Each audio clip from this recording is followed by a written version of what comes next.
Hey, John here. So in this video I'm going to go through the process that I use to get a new sequence under my fingers.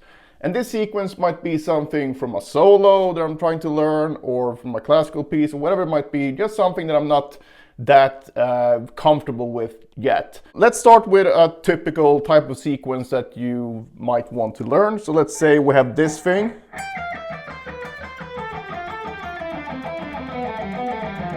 So it's kind of descending and ascending sixes. So you go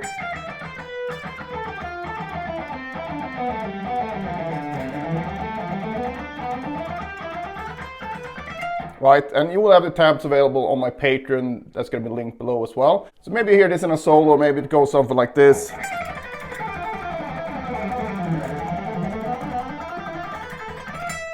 First off, I would analyze the actual lick or pattern in question. And granted, this is quite an easy pattern to analyze, and that's kind of why I chose it. So depending on what you work on, it might be harder or easier to get a grasp on that. But if you can just look at it as number of notes per string, right? So in this case, we're going to have three notes, and then we're going to repeat those starting on each set of strings.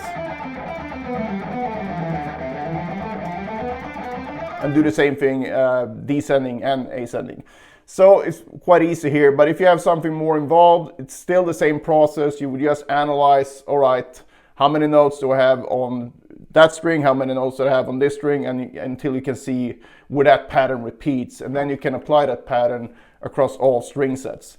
So it doesn't really matter if it's something that covers all 6 strings, 2 strings at a time, or whatever it might be.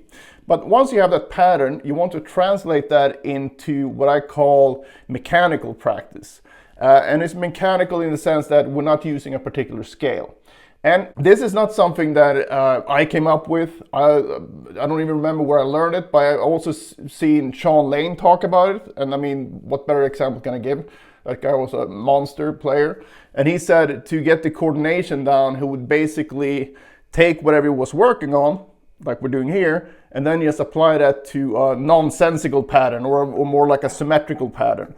And if you've seen this channel before or seen my other videos, you've probably seen me talk about this a little bit before, but that's the basic idea. So this is based on 3 notes per string. So when you have 3 notes per string, we have 4 available finger patterns: 1, 2, 3, 1, 2, 4, 1, 3, 4, and 2, 3, 4.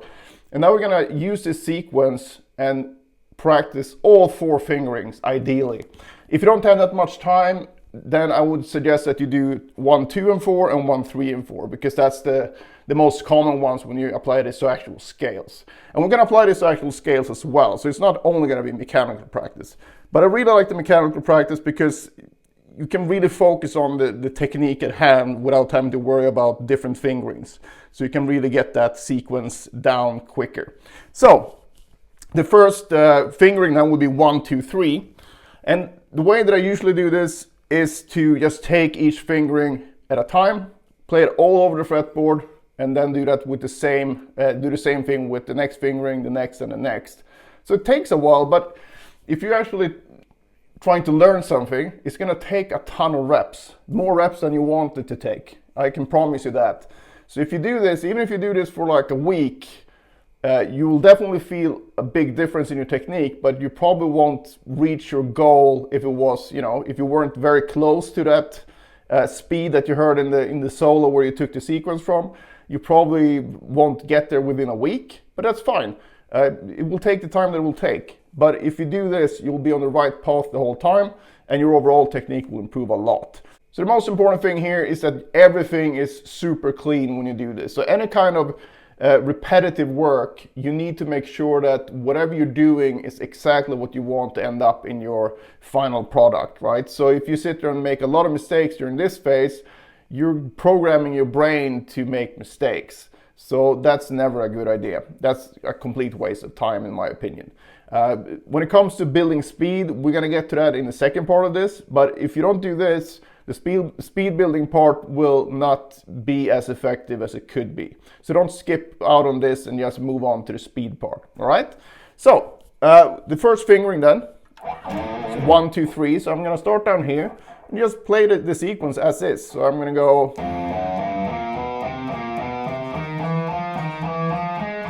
focusing on being relaxed, making no mistakes. And of course you can do this with a metronome.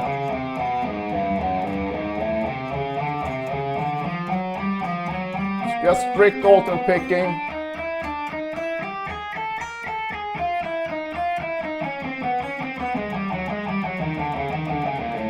Trying to get everything as even as possible. When I play this, you might have noticed that my pick strokes aren't tiny. I'm not doing this, and that's because the most important thing for me when I practice is an acronym that I call RAT, R-A-T. So that stands for relaxation, accuracy, and tone. And relaxation, well, is what it is. You should be relaxed. Don't use more tension than you need to get the sound that you want. Accuracy, everything should be 100% accurate. And then T, tone. And tone doesn't mean the tone you have from an amp. It means the actual tone you get from striking the string. So for me, it's more important that I have the tone that I like at whatever tempo I'm practicing than that I'm making the tiniest little pick stroke, right? So that's why I tend to have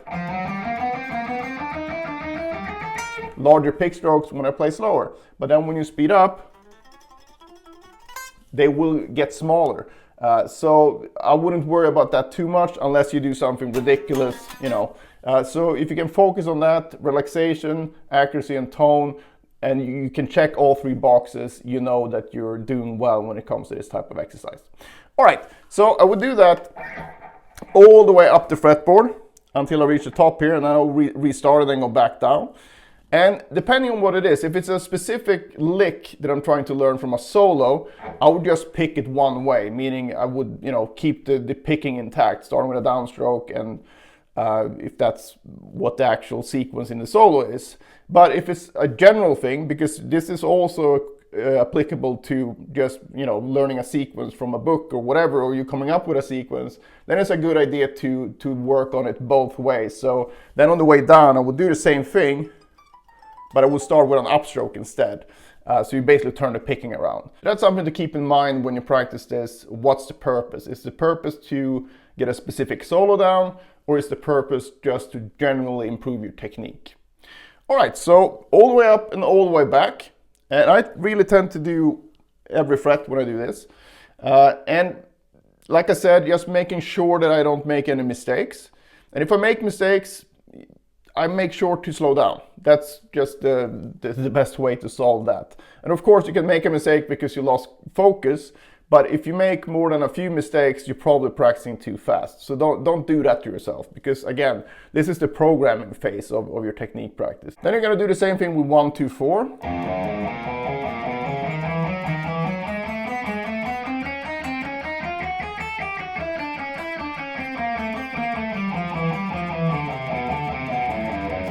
And so on, all the way up, all the way back. Then you do the same thing with 1, 3, 4. Get the idea, up, down, and so on. And finally we got 2, 3, 4, no one's favorite, so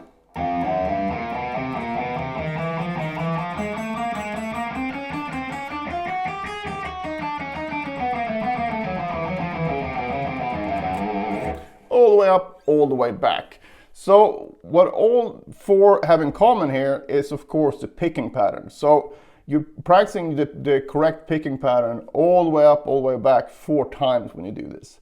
And it doesn't really take that long in the grand scheme of things to do this. And if it's something that you actually want to get better at, it's a good thing that you spend that time anyway. So you do all that stuff. And once you've done that, you go to the next part of the exercise, which would be to apply this to some sort of tonality. So if we try this with the C major scale, just to keep it simple. So I'm going to do 3 notes per string, C major. But now, instead of just playing it straight like that, straight at a slow tempo, every note is as perfect as possible. We still want to keep the notes as perfect as possible, but now we're going to use dotted rhythms. And dotted rhythms is basically long, short, short, long. And I have a whole video about that I'm going to link in the description as well, so you can check that out. So I don't have to explain everything here.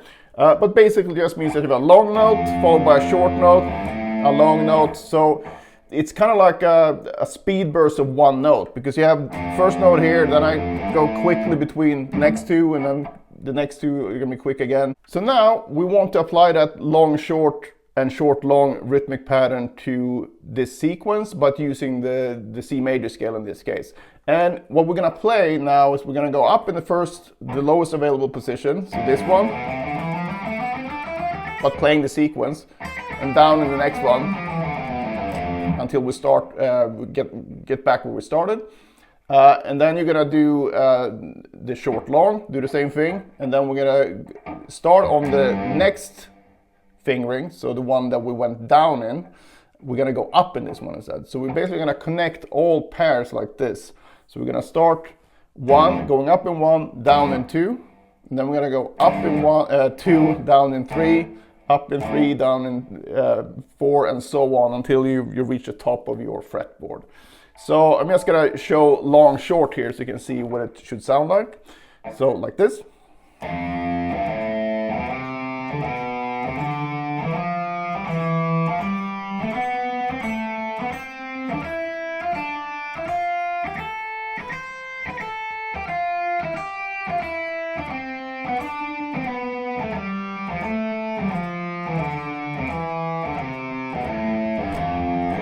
That was long short. Then I do the same thing with short long.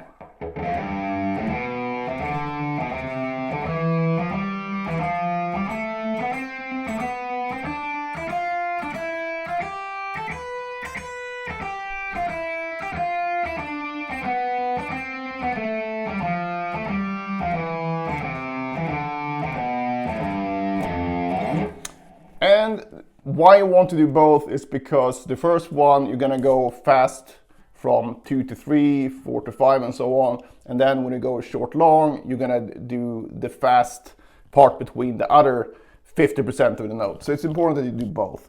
And as far as how long and how short the note should be, basically try to keep the long notes as resting places, basically. So I have the long note and I play a short note. I'm resting on this note. So try not to stress yourself out by having the long notes be too quick, because the whole point of this is to work on the speed burst between each of these, the short to the long.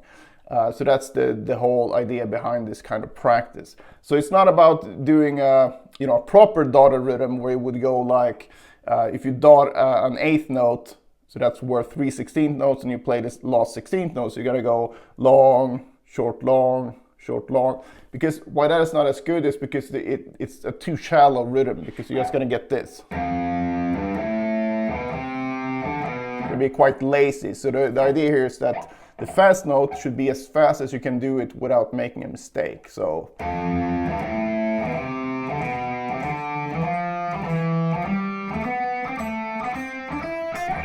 And it will take some practice, and it might be really tricky at first, but that's just a sign that you need to work on this a bit more. But again, don't play this sloppily. Slow it down, and when I say slow it down, slow down the long notes so you can really get that control.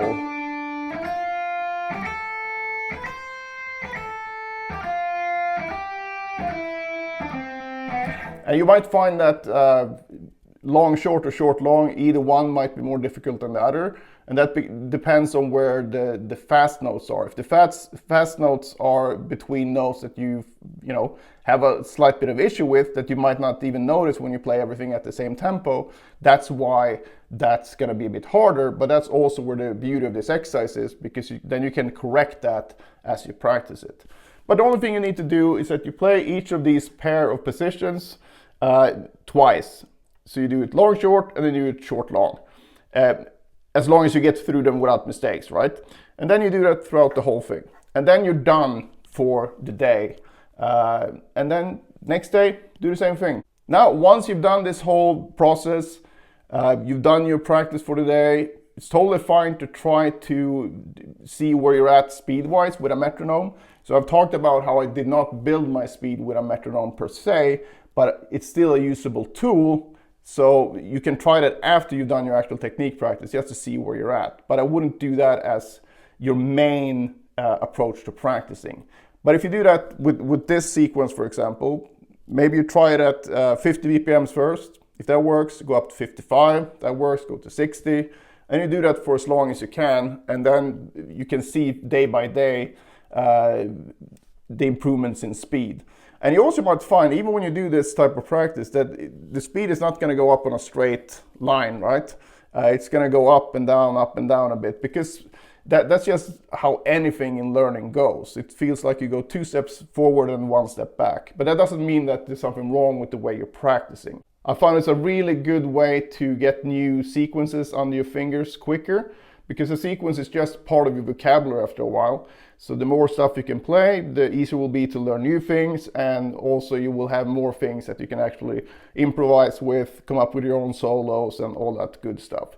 So if you have some issues with finding some direction in your technique practice, give this a try, and let me know in the comments how it went.